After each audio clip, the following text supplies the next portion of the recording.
Dans la rue, les administrations, au restaurant et si le voile n'était plus autorisé dans l'espace public.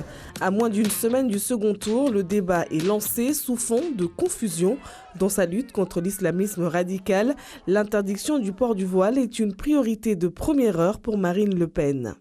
C'est au titre de l'uniforme islamiste que j'interdirais le voile dans l'espace public. Le ton de Marine Le Pen s'est adouci depuis et y voit désormais un problème complexe.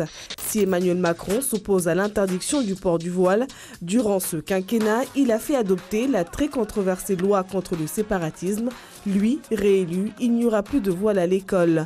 Loin de la polémique, Mayotte, département où les habitants sont majoritairement musulmans, le voile n'est pas synonyme de soumission ni signe de radicalisation. Chez nous, le voile n'est pas porté de la même manière qu'on le voit par exemple en métropole. Chez nous, on porte des salouvas ou on porte des foulards et c'est plus dans notre tradition. Moi, ma femme, elle le porte et ne le porte pas. Ce n'est pas une obligation. Ce n'est pas vraiment un danger, une femme qui se voile, qu'elle soit musulmane ou qu'elle soit catholique.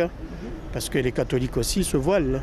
Je ne porte pas le voile, j'ai un foulard, mais je pense que les femmes, aujourd'hui en 2022, qui portent le voile, c'est avant tout par conviction, que ce soit religieuse ou pas. Il faudrait que les politiques soient souples là-dessus, accepter que Mayotte, c'est un pays musulman et que ils nous laissent librement porter notre voile sans avoir dépensé à dire on peut être des extrémistes, des trucs dans ce sens, non. Au Rassemblement national, la barbe a même été évoquée comme étant un signe religieux.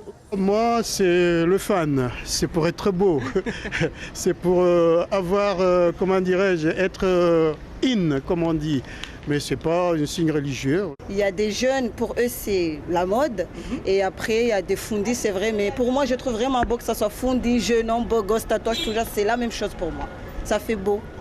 Porter un voile ou porter une barbe ou ne pas avoir une barbe, chacun est libre d'être comme il veut. Pour moi, c'est ça la République. Mayotte a souvent été citée comme exemple pour prouver une compatibilité entre islam et république. Mais à chaque échéance électorale, le débat sur le port du voile ressurgit, un faux débat pour les Mahorais.